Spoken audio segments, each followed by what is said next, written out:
नमस्कार. नमस्कार. सर्वप्रथम सर्वांना नवीन वर्षाच्या हार्दिक हार्दिक शुभेच्छा. खूप खूप शुभेच्छा. मी डॉक्टर सुरेखा तरार. मी मृण्मयी चांगदे. करूया गप्पा गाठूया टप्पाच्या नवीन वर्षातल्या नवीन भागामध्ये आपल्या सर्वांचं सहर्ष स्वागत आहे. नवीन वर्ष म्हटलं की नवीन संकल्प आलेच. आणि संकल्पातही आरोग्यासाठी सगळ्यात पहिल्यांदा कोणाला वजन वाढवायचं आहे, कोणाला कमी करायचं आहे, कोणाला छान दिसायचं आहे, तर कोणाला आरोग्य राखायचं आहे. आणि बरोबर आहे, इकडे सीझन पण आहे लग्नाचा. त्यामुळे मुलींसाठी तर आहेच. त्याच्यामुळे आणि सगळ्यात एका नंबरवरती येतो तो संकल्प हाच असं म्हणावं. म्हणजेच थोडक्यात काय, तो फिट आहे, तो हिट आहे. आणि हे आपण म्हणू शकतो की नवीन वर्ष आणि नवीन संकल्प. तर जसं नवीन वर्ष येतं तसेच नवीन संकल्प येतात. पण त्या संकल्पामध्ये प्रामुख्याने असतात ते व्यायाम. फिट राहणं ज्याला आपण म्हणतो, असं समजलं जातं की फक्त व्यायाम केलं. थोडक्यात सांगितलं तर खाणं पिणं मजा करणं आणि सोबत व्यायाम करणं आलं. पण संकल्पाचं एक वैशिष्ट्य असंही आहे की जे खूप पहिलेपासून व्यायाम करणारे आहेत किंवा ज्याला आपण म्हणतो एक्झरसाईज करणारे आहेत, ते खूप मोठ्या प्रमाणात एक्झरसाईज किंवा व्यायाम वगैरे असं प्रकार करतात. आणि जे नवीन आहेत तर त्यांचं असं होतं की आज सुरू करू, उद्या सुरू करू. नवीन वर्षासारखं एक एक दिवस पुढे जात जातो आणि संकल्प कधी केला कधी नाही केला. तेव्हा असं जरी असलं की आलं थंडीचं राज्य, खाण्यासाठी पक्वान्न आहे सज्ज. तेव्हा आपणही आज आपल्या गप्पांच्या ह्याच्यामध्ये हाच विषय घेऊ आणि गप्पा मारूया आणि आपला टप्पा गाठूया की थंडी आणि आपला आहार विहार कसं जपायचं आणि त्याच्यातून आरोग्य कसं राखायचं किंवा मिळवायचं. विशेष सांगायचं म्हणजे सध्या आपण बाजारपेठ म्हणू शकतो. कारण की बाजारात कुठे जा, हिरवा भाजीपाला म्हणजे इतका आकर्षित करतो आपल्याला की आपल्याला वाटतं ही भाजी घेऊ की ती भाजी घेऊ, काय खाऊ काय नाही खाऊ. आणि भरपूर प्रमाणात भाज्या फळं अगदी रेलचेल म्हणतो आपण. हो, जसं पेरू आहे, बोरं आहे, सीताफळ आहे, चिकू आहेत, म्हणजे सगळ्या प्रकारची फळं आत्ता अवेलेबल आहेत. संत्र मोसंबी सुद्धा. आणि मग कसं होतं की आता मी आजारी आहे तर मी काय करू, लगेच ज्यूस तयार पण राहू शकतो. ते तर आहे. पण काही जण असेही आहेत की मग आता बोरं खाल्ली, पेरू खाल्ले सर्दी होईल तर मग सर्दी होईल, खोकला होईल, मग खावं की नाही खावं. आणि एक विशेष म्हणजे असंही म्हणतात की याच दिवसांमध्ये टॉन्सिल्स सारखे आजार सुद्धा बळावतात. त्याचंही काय कारण आहे ते सांगते मी. हो, बोलू ना आपण याच्यावरही गप्पा मारूया. पण बरेचदा होतं कसं की मग आता हिरवा मटार आहे, विविध प्रकारचे वाल आहेत, तोरीच्या शेंगा आहेत, म्हणजे सगळ्याची अशी रेलचेल आहे. पण मग अजून पुन्हा काही जणांचं असं होतं की बा हे खाल्ल्याने वात वाढेल का? हो नक्कीच. असे प्रश्न पडतात. वाटाणे आहेत, वाटाणे हिरवे वाटाणे आपण खातो, पण लगेच मनात शंका येते की यांनी म्हणजे वात वाढेल का? दुसरी गोष्ट अशी आहे की खवय्ये मूडमध्ये. हो नक्कीच. कारण सांगितलं ना, बाजारपेठ सज्ज असं म्हणायला हरकत नाही. खवय्ये तर मूडमध्ये असतात. तिकडे हिरवा गार म्हणजे सगळं दिसत आहे आपल्याला. आणि व्यायाम करणारेही असे असतात की मी आता थंडीचे दिवस आहे, शरीराचा उत्साह वाढलेला आहे, गुलाबी थंडी असल्यामुळे मन पण मस्त आहे. आणि विशेष म्हणजे लाडूचे प्रकार आपण छानपैकी करून खाऊ शकतो. ते तर आहे. पण व्यायामाच्या बाबतीत कसं होतं की काही जण खूप किती करू आणि किती नाही. आणि काही जणांचं असं होतं, बापरे उत्साहामध्ये सुरू करतात आणि आज सांधे गेले, हातपाय दुखायला लागले, मग आता खरंच व्यायाम करावा की नाही करावा. वातावरण असं आहे की मध्येच आभाळ येत आहे, म्हणजे थंडीच्या दिवसांमध्ये आभाळ आहे. आता तर असं वाटत आहे की पाऊस पडेल की काय. यंदा काय आहे माहिती नाही की 2023 मध्ये पावसाने आपल्याला खूपच म्हणजे चक्र बिघडलं असं मला वाटतं. ते त्या पावसाला खूपच आवडलेलं दिसतं हे इथे रमायला. म्हणजे यावर्षी फक्त पावसाळा आणि उन्हाळा, हिवाळा वगैरे मध्ये नाहीच.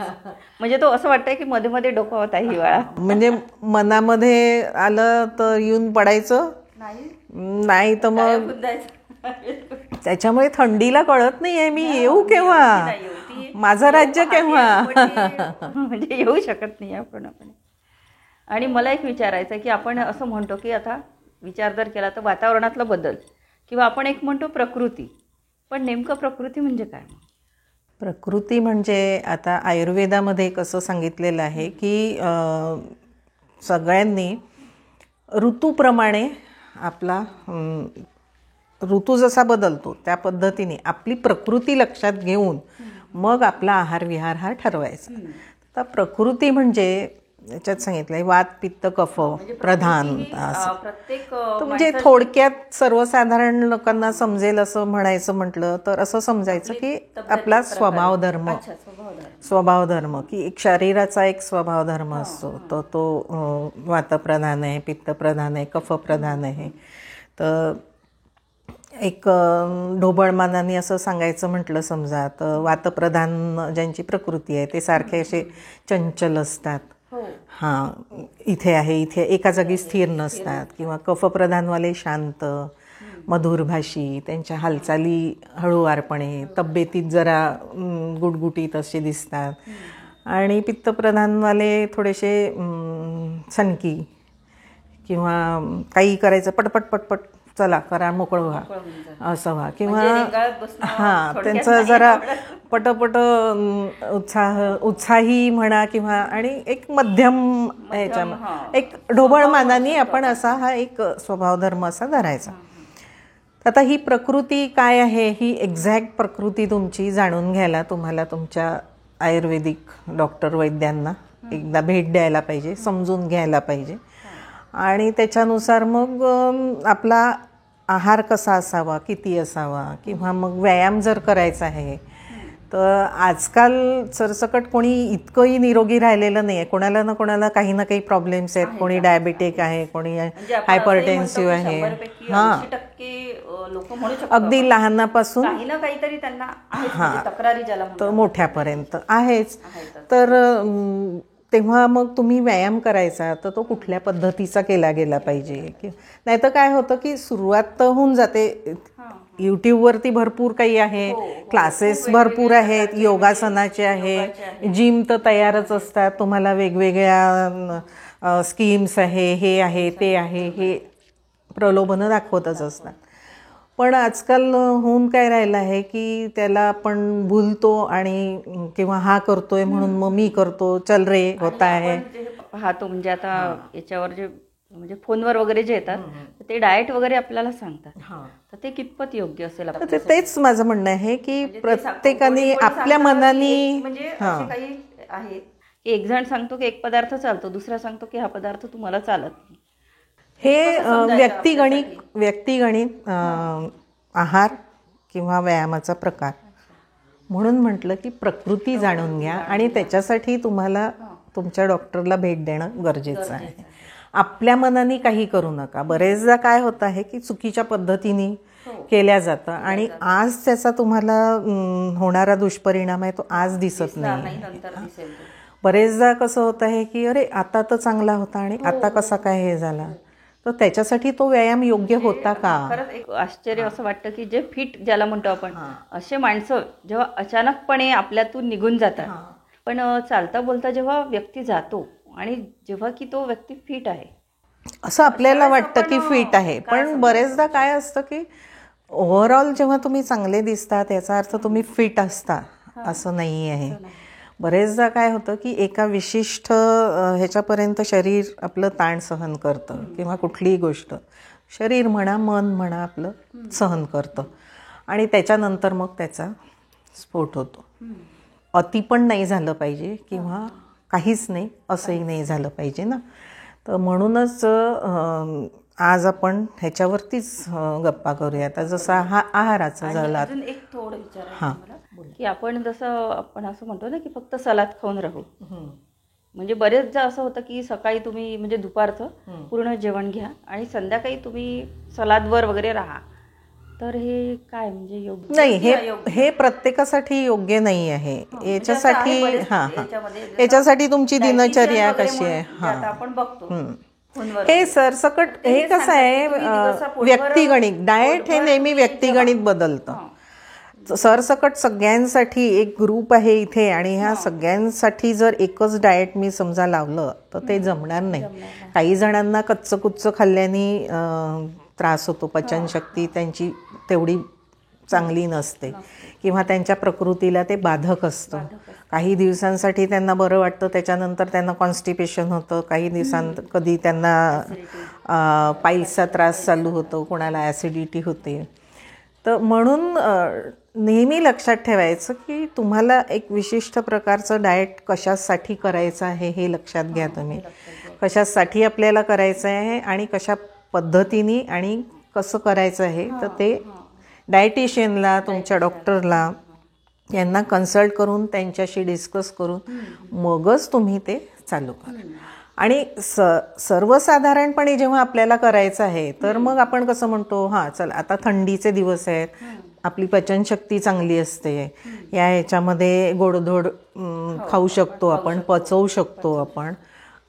तर त्याच्यासाठी कसं आहे, तर मग म्हणून मग कसं सांगितलेलं आहे आपल्या भारतीय आहारशास्त्राच्या ह्याच्यानुसार की या दिवसांमध्ये गाजराचा हलवा आहे, मेव्याचे खव्याचे पदार्थ आहेत. इझिली आपण दिवाळीच्या नंतर ते हिवाळा संपेपर्यंत ह्या दिवसांमध्ये जनरली आपल्याला ह्या सगळ्या प्रकारचा जे डिंकाचे लाडू वगैरे करतोच आपण. आता मेव्याच्या लाडूंमध्ये बऱ्याच जणांना काय वाटतं, मेवा म्हणजे फक्त ड्रायफ्रुट्स आणि हे, तर तसं नाही आहे.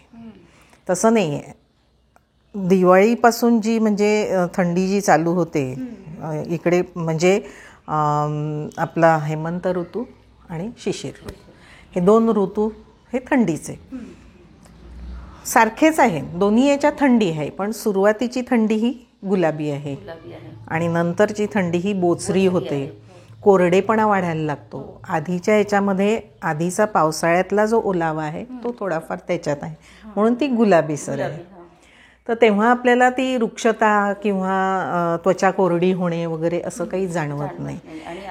त्या पिरियडमध्ये तुम्हाला थोडंसं ॲसिडिटीचा म्हणजे पित्ताचा ह्याचा त्रास जास्त राहतो आणि मग म्हणून मग त्याला आपण कमी करायला म्हणून मग हा असा सगळा स्निग्ध आणि जड ह्याचा जेव्हा हा आहार घ्यायला लागतो आपण, तर ह्याच्याने काय व्हायला लागतं की हे कफप्रधान आहार होतो, मधुर रसात्मक वगैरे हे रस वाढवतो आपण त्या ह्याच्यामध्ये. आणि मग इकडे कसं होतं की साधारणतः आपला हा संक्रांतीचा महिना चालू झाला की आपल्याला रुक्षता वगैरे, तर मग बदल पहा कसे आहेत.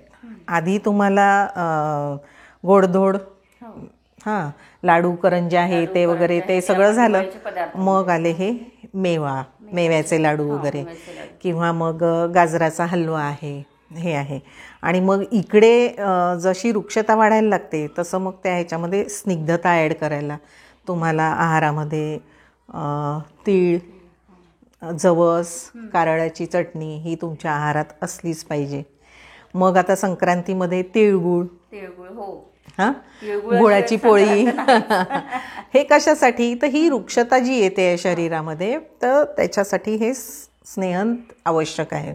नाही तर मग तुमची त्वचा फाटणार, काळवणणार, सांधे कुरकुरायला लागणार. याच्यासाठी ह्या पदार्थांची योजना आहे. तसंच कसं आहे, मेव्याचे लाडू सरसकट म्हटलं म्हणजे फक्तच ड्रायफ्रूट्सचे लाडू करून खाणं आजच्या घडीला, आधीच्या काळामध्ये ठीक होतं की आधीच्या काळामध्ये शरीर कष्ट भरपूर होते, त्यांची भूक जास्त होती आणि पचनशक्ती जास्त होती. आजच्या काळामध्ये असं झालं आहे की आपला व्यायाम कमी आहे, आपले बैठे कामं जास्त आहे, शारीरिक कष्ट कमी आहे आणि बौद्धिक हे जास्त आहे. तर सरसकट जर तुम्हाला एकदम प्युअर मेव्याचे लाडू जर खायला दिले तर बरेचदा काय होतं की तो लाडू पचत नाही आणि आपल्याला माहितीच नसतं.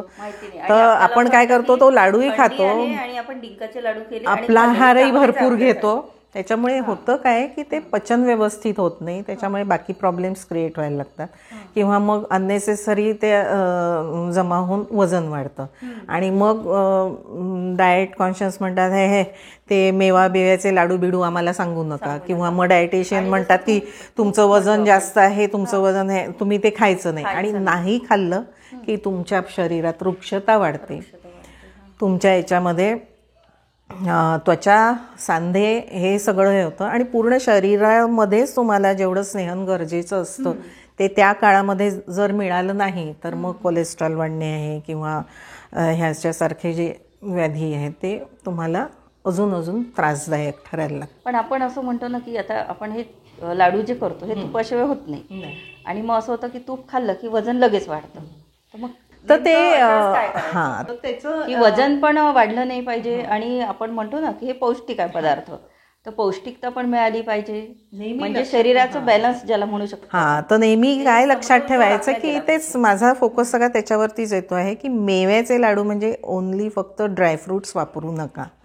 बरेचदा काय होतं की सांगितलेलं आहे तुम्हाला मेथीचा लाडू, स्टार्टिंगच्या ह्याच्यामध्ये मेथीचा लाडू आहे. दुसरा आहे डिंक आहाळीवाचा लाडू आहे. तिसरा आहे त्याच्यामध्ये थोडे थोडे मेवे आहेत, आहाळीव खोबरं आहे त्याचे लाडू आहेत. म्हणजे आपण टाकतो सगळं. हां, हे सगळं म्हणजे बेसिकली तुम्हाला काजू, बदाम, खारीक, खजूर वगैरे हे आहे.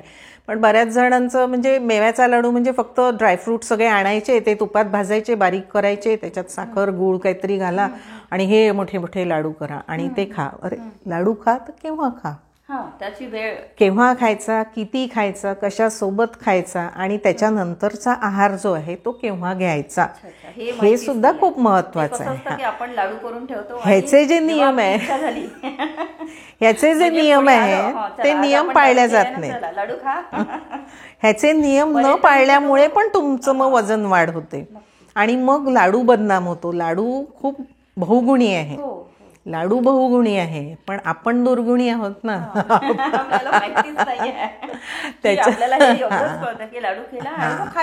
किंवा मग कसं आहे की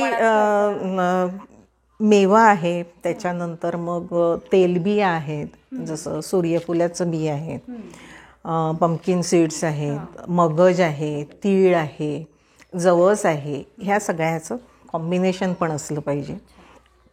प्लस त्याच्यामध्ये तुम्ही नाचणी, बाजरी, भाकरी, भाकरी नाही, ही पिठंसुद्धा त्या लाडवाच्या कॉम्बिनेशन्समध्ये.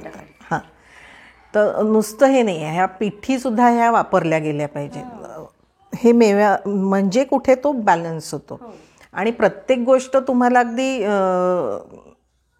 हा एक गैरसमज आहे की मेव्याचा लाडू म्हणजे त्याला भरपूर तूप लागतो, अजिबात नाही. कारण कसं आहे की ऑलरेडी त्या मेव्यामध्ये किंवा त्या तेलबियांमध्ये जे स्नेह आहे त्याचा वापर आपल्याला करायचा आहे. आणि जी पिठं आपण घेणार आहोत नाचणीसारखी वगैरे, मिलेट्स जे म्हटलेले आहेत ते मिलेट्स वापरायचे आहेत तुम्हाला, तर त्याच्यामध्ये सुद्धा ह्या गोष्टी वृक्ष आहेत, तर त्याला तुम्ही भाजून घेण्यासाठी तूप वापरायचं आहे. मेव्यांना ऑलरेडी त्याच्यामध्ये इसेन्शियल ऑइल्स आहेतच, त्याच्यामुळे त्याला अजून हे करायची गरज नाही आहे. भाजून घ्यायचं कशासाठी, म्हणजे गरम करायचं आहे की कशासाठी, की त्याच्यातला जलीय अंश जर काही असेल तर तो निघून जातो आणि मग तो म्हणजे लाडू खराब नाही होत. आणि ह्या मेव्याला, ह्या तेलबियांच्या ह्याला हे जे कॉम्बिनेशन्स आहेत, किंवा डिंक भाजायला तुम्हाला थोड्याशा तुपावरती तुम्ही डिंकाची लाही पावडर करून घेऊ शकता. त्याच्यानंतर ही पिठं याच्यासाठी असं जास्त तूप लागतच नाही ना तुम्हाला, तेवढं छानपैकी भाजून खमंग होईल एवढं हे केलं आणि त्याचे लाडू खूप सुंदर बनतात.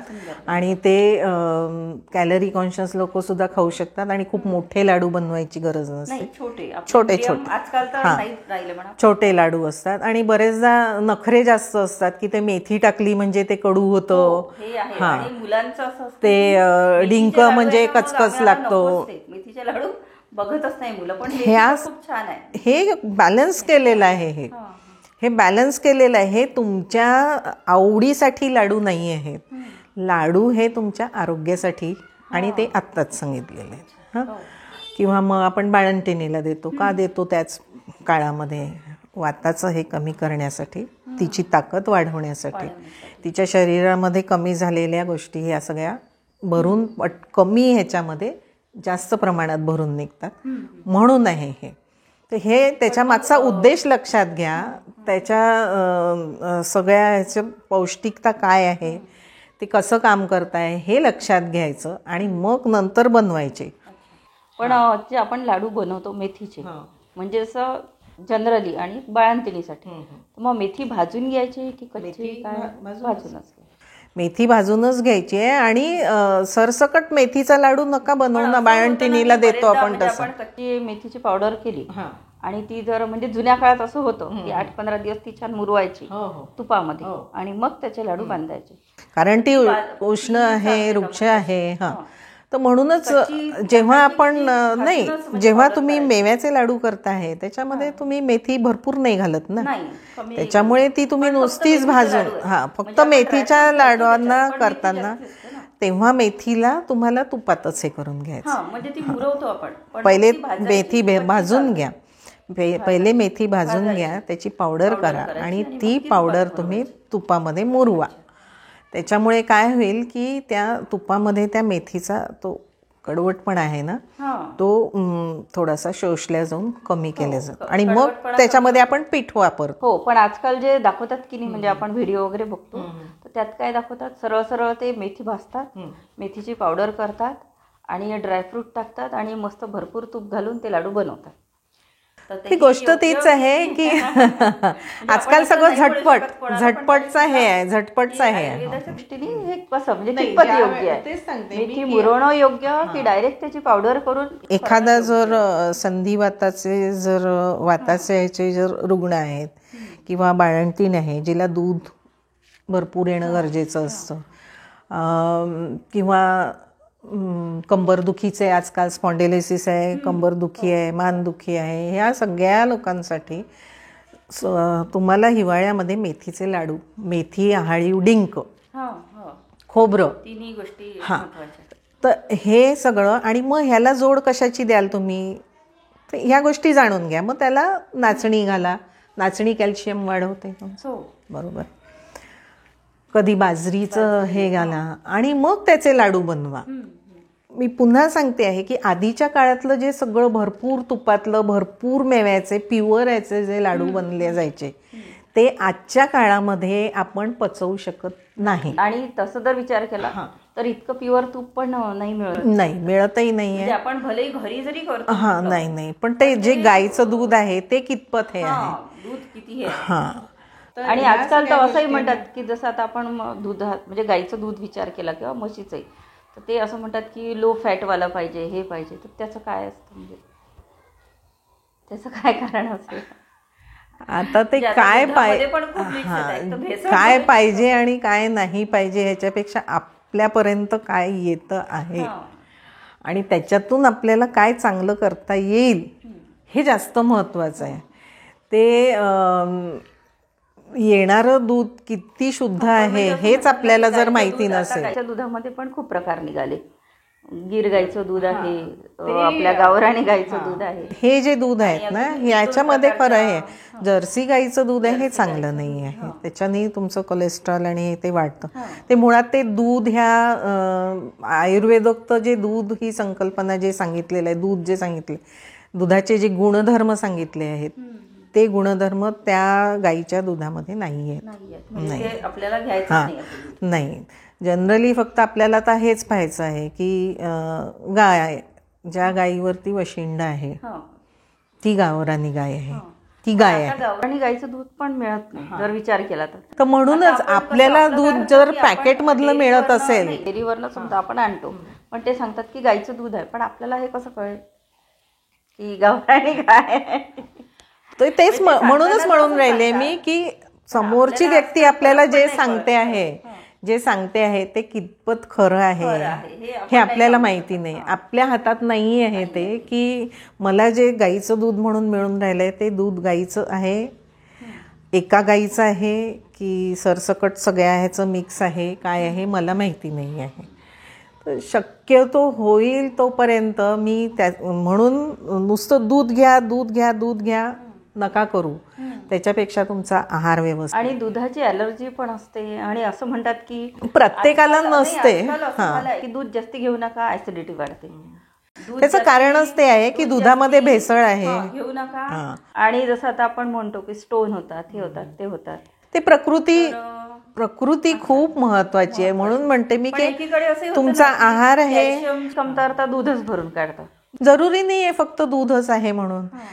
आता मी जसं सांगितलं की नाचणी आहे, चवळी बरबटी आहे, ह्याच्यामधूनही तुमचं कॅल्शियम तुम्हाला मिळतंच आहे. आणि सगळ्यात महत्त्वाचं म्हणजे गोष्ट अशी आहे की कॅल्शियम हे आपल्या शरीरामध्ये उत्तम रीतीने तयार होतं, तुमच्या आहारामध्ये दूध असो अगर नसो. ते कशातून?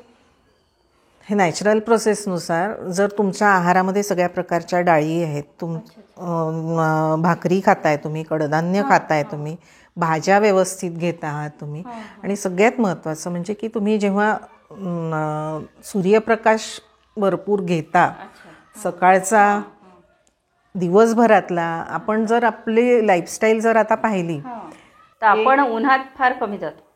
कारण आजकालचं ऊन खूप भयंकर आहे म्हणतो आपण. आणि उन्हात दुसरी गोष्ट अशी झाली आहे की आपल्या हा जो भौगोलिक भाग आहे इथे उन्हाची काहीच कमतरता नाही आहे. असं असून इथे विटॅमिन डी कमी आहे, कॅल्शियमची कमी आहे. असं का? कारण आपण सूर्यप्रकाश घेतच नाही आहे ना. सूर्यप्रकाशात जातोय तरी पूर्ण गुंडाळूनच जातो. तर जरुरी नाही आहे ना की प्रत्येकालाच, पण प्रत्येकाला गरज नाही आहे, प्रत्येकाला ॲलर्जी नाही आहे त्या गोष्टीची. अगदी पहाटेच्या वेळेला आपण म्हणतो की ऑक्सिजन चांगलं असतं हवेमधलं, प्रदूषण नसतं, तर त्याही वेळेला तुम्ही गुंडाळूनच जाता. थंडीच्या दिवसामध्ये ठीक आहे की तुम्ही थंड वातावरणात जेव्हा बाहेर पडता तेव्हा बांधलेलं असलं पाहिजे तुमचे कांचिलं हे. आणि म्हणून म्हटलंय की ब्राह्ममुहूर्तावर जरी उठायला सांगितलं असलं तरी पण ब्राह्ममुहूर्त म्हणजे एकदम 3:30 वाजता उठायला. तुम्हाला इकडे रात्री लवकर झोपणं गरजेचं आहे. तुम्ही लवकर झोपत नाही आणि मग तेव्हा उठायचं म्हणजे तुमची झोपच नाही होत. सगळे लोक फार कमी असे असतील की 11च्या आधी झोपणारे. इतक्या लवकर झोपायचं का? 11 नंतर म्हणजे असं वाटतं अरे फक्त 11च वाजले, इतके लवकर. तर म्हणून असं आहे की सूर्योदयासहित उठा. आणि हिवाळ्याच्या दिवसांमध्ये सूर्योदयाला उठल्यावरती तुम्ही सगळ्यात पहिल्यांदा ऊन तेलाने शरीराला मालिश करा. त्याच्यानंतर स्ट्रेचिंग, योगासनं आणि प्राणायाम हे सुद्धा आपल्या प्रकृतीनुसार आणि आपल्या शारीरिक क्षमतेनुसार केल्या गेल्या पाहिजे. आणि प्राणायामसुद्धा तसेच. आणि त्याच्यानंतर सुखोष्ण पाण्याने उटणं लावून सांगते आहे मी, स्नान करावं.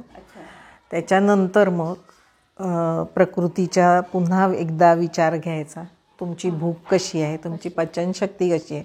त्याच्यानुसार तुम्ही उठल्याबरोबर नाश्त्याला मेव्याचा लाडू घेऊ शकता किंवा कडधान्य आहे, भरडधान्य आहेत, यांचे थालीपीठं आहेत, चिला आहे, डोसा आहे, उत्तपम आहे, अप्पे आहे, नाना प्रकार करता येत आहेत. ते सारे करायचे. माफक तूप किंवा लोणी ह्यांच्यासोबत घ्यावं. किंवा मग जेवणामध्ये ज्वारीमध्ये उडीद घातलेली भाकरी, बाजरीची भाकरी, नाचणीची भाकरी, त्याच्यानंतर ह्या सगळ्या छान छान येणाऱ्या भाज्या, गोड घट्ट दही, आणि मग सोबत तुम्ही गाजराचा हलवा आहे, अशा पद्धतीचे म्हणजे हे जड मधुर पदार्थ जे काही आहेत हे सगळे दिवसाच्या ह्याच्यामध्ये घ्या. जेव्हा की ते तुम्ही दिवसभराच्या तुमच्या कार्याच्या ह्याच्यामध्ये त्या कॅलरीज वापरल्या जातात. नाही, पण आजकाल असं झालं आहे की दिवसा छान साधं साधं घ्यायचं, रात्री मस्त जसं आपण भरली वगैरे म्हणतो तेच चुकीचं आहे. हा, जेवणामध्ये सगळ्यात शेवटी गोड खाणं चुकीचं आहे, पण हे तर फॅड आहे. किंवा रात्रीच्या वेळात जडांना घेणं हे चुकीचं आहे. नाही, मधुर रस हा नेहमी पहिले घेतला गेला पाहिजे, कारण तो पचायला जड असतो. पण आजकाल असंच झालंय. हा, तर ते चुकीचं आहे. आपण चुकीचं वागतो आहे, त्याचे परिणाम आपल्याला भोगावे लागून राहिले आहेत. तेव्हा आता तरी आपण सावध होऊया आणि आपल्या आहारशास्त्राचे जे नियम आहेत हे नियम आपल्या आरोग्यासाठी आहेत. तेव्हा जिभेचे चोचले सोडूया आणि आपल्या आरोग्य राखण्यासाठी म्हणून आहाराचे जे नियम आहेत हे स्ट्रिक्टली पाळायचा प्रयत्न करूया. आणि एक विचारायचं की आपण जे च्यवनप्राश वगैरे खातो, तर ते असं म्हणतात की च्यवनप्राश खाल्ल्यावर दूध वगैरे घ्यायचं, तर ते कसं आहे, च्यवनप्राश मुळात दुधासोबत घ्यायचंच नाही आहे. च्यवनप्राश हे आयुर्वेदामध्ये सांगितलेलं एक रसायन चिकित्सा आहे. ते ॲज अ जनरल टॉनिक म्हणून कधीच आयुर्वेदाने सांगितलेलं नाही आहे. हे सगळं मार्केटिंगचं हे आहे. मुळात आवळा आता जो निघतो तो ताजा आवळा जो आहे, तो आवळा पक्व झाल्यानंतर त्याचा संग्रह करायचा आणि मग त्याचे वेगवेगळ्या पद्धतीने सांगितल्या शास्त्रोक्त पद्धतीने बनवल्या जातं च्यवनप्राश. पुन्हा ह्याच्यामध्ये तूप भरपूर आहे, त्याच्यामध्ये बाकी वनौषधी आहे, साखरेचं प्रमाण पण भरपूर आहे त्यात. साखर आहे, पण ती साधी साखर नाही वापरलेली आहे, ती खडी साखर वापरलेली असते. त्याच्यात साधी साखर वापरायची नसते. पुन्हा काही त्याच्यामध्ये अजून प्रक्षेप म्हणून कोणी सुवर्ण भस्म, कोणी अभ्रक भस्म, कोणी हे मोती वगैरे सरसकट सगळ्यांना गरजेचं नाही आहे. सर्वसाधारण आहारामध्ये च्यवनप्राश हे एक चिकित्सा करतानाचं वापरण्यात येणारं औषधी द्रव्य आहे. आणि तुम्हाला रोजच्या आहाराच्या याच्यामध्ये हिवाळ्यामध्ये खायचं आहे किंवा ह्याच्यात खायचं आहे, तर काय सांगितलेलं आहे, मुराब्बा, आवळकाठी, आवळा कँडी भरपूर प्रमाणात वापरा. आवळ्याचं लोणचं खा. उन्हाळा आला की साखर आंबा करा, मेथी आंबा करा. हे आहारीय द्रव्य आहेत, हे सरसकट सगळ्यांसाठी आहेत. पण जेव्हा तुम्ही च्यवनप्राश म्हणता आहात तर ते काही विशिष्ट ह्याच्यासाठी सांगितलेलं आहे आणि ते जेव्हा आपल्याला घ्यायचं आहे तेव्हा विशिष्ट आहार आणि विशिष्ट वेळ ही त्या व्यक्तीचं वय, त्या व्यक्तीची दिनचर्या काय आहे, तो कुठल्या प्रदेशात राहणार आहे, त्याची प्रकृती काय आहे आणि त्याची कशासाठी तुम्ही योजना करत आहात ते ठरवून मग च्यवनप्राश सांगितलेलं आहे. सरसकट जेव्हा आता हे जे आपलं जे रुटीनली कोणी घेऊन येतं च्यवनप्राश घेतं, किंवा तुम्ही च्यवनप्राश खाल्लं की तुम्ही म्हातारे नाही होणार, तुम्ही आजारी नाही होणार. पण जनरली तुम्ही लक्षात घ्या की जे लोक सरसकट हिवाळा आला की किलोभर च्यवनप्राश घेऊन येतात, जनरली तुम्ही त्यांच्याकडे लक्ष द्या की नाही त्यांचे वजनं वाढले आहेत, उलटं त्यांना भूक मंदावलेली आहे. बऱ्याच जणांना पचनाचे हे होऊन कोणाकोणाला पाईल्स सारखा त्रास झालेला आहे, कोणाचा घसा धरतोय त्याच्यामुळे. हा, प्रश्नच बरेचदा दिसतं हे. किती जणांची इम्युनिटी वाढलेली दिसते तुम्हाला, किती जणांची इम्युनिटी वाढलेली दिसते. त्याच्यापेक्षा तुम्ही आवळे जेव्हा बाजारात येतात, रोज आवळा खा, आवळ्याची चटणी खा, आवळ्याचा मुराब्बा करा, मुरावळा करा मस्तपैकी. ते नाही आवडत कुणाला, घरी बनवायचं म्हटलं की कोण करेल तिखट. त्याच्यामध्ये प्रिझर्वेटिव्ह आहे, त्याच्यात वापरलेलं तूप कुठलं आहे हा कधी विचार केला का तुम्ही? तूप खायला सांगितलं की तुम्हाला 17 प्रश्न पडतात. आणि जेव्हा मग च्यवनप्राश आवळा तुपातच हे केलेलं आहे, मग ते तूप कुठलं वापरलेलं आहे, नक्की ते तूप आहे का, हा कोणी विचार करतं का? मग पुन्हा तेच आहे ना. म्हणून कसं आहे की सगळ्यात पहिले स्वतःवरती विश्वास ठेवा. बॅलन्स डाएट म्हणजे समतोल आहार, जे 40 घटक असतात सांगितलेले, त्याच्याविषयी पण आपण बोलू कधीतरी. तर ते तुमच्या रोजच्या आहारात जर असतील, प्रत्येक ऋतुमानानुसार आपला आहार विहार याच्यावर आपण स्पेशल एक हे करूच. तर म्हणून केव्हा काय कशासोबत आणि कोणी किती खायचं याचं जे शास्त्र आहे ते समजून उमजून घेतलं एखादा पाहिजे. पदार्थ आपल्याला खूप आवडतो आणि एखादा पदार्थ म्हणजे माहिती नसतं आपल्याला तो पौष्टिक आहे की नाही, पण पौष्टिक पदार्थ कमी खाल्ला जातात. म्हणून मग ते कसं आहे की हे समजून, ते शास्त्र एकदाचं जर तुम्ही समजून घेतलं तर तुमची तब्येतही उत्तम राहते, ना तुम्हाला वजनवाढीची भीती राहत, ना वारंवार आजारी पडण्याची, ना कोणाचा कफ वाढत, ना कोणाचा वात वाढत, आहे ना. म्हणून मग आता शेवटी एकच म्हणते मी की ऋतूनुसार दिनचर्येचं पालन करूया काटेकोरपणे आणि आपल्या आरोग्याचा टप्पा आपणच गाठूया नेमाने. हां, काहीच न कराल तसेच बसले राहाल तर होईल अति, है ना. आणि सारेच कराल अति तर मग होईल माती. अति तिथे माती आहेच, प्रश्नच नाही. तेव्हा वापरा आता आपली मती आणि जपा आपल्या आरोग्याला गती, है ना. बरं का मंडळी, सांगा मग तुम्हाला आमच्या गप्पा कशा वाटत आहेत आणि ह्याच्यातून आपल्या आरोग्याचा टप्पा गाठण्यासाठी तुम्हाला काही सोल्युशन मिळालं आहे का. भेटूया पुन्हा लवकरच, करूया गप्पा भरपूर, नाही का. आरोग्याशी निगडीत भरपूर प्रतिसाद द्या आम्हाला, आमचा उत्साह वाढवा.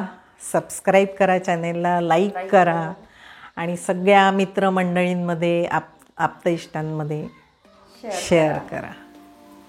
नमस्कार.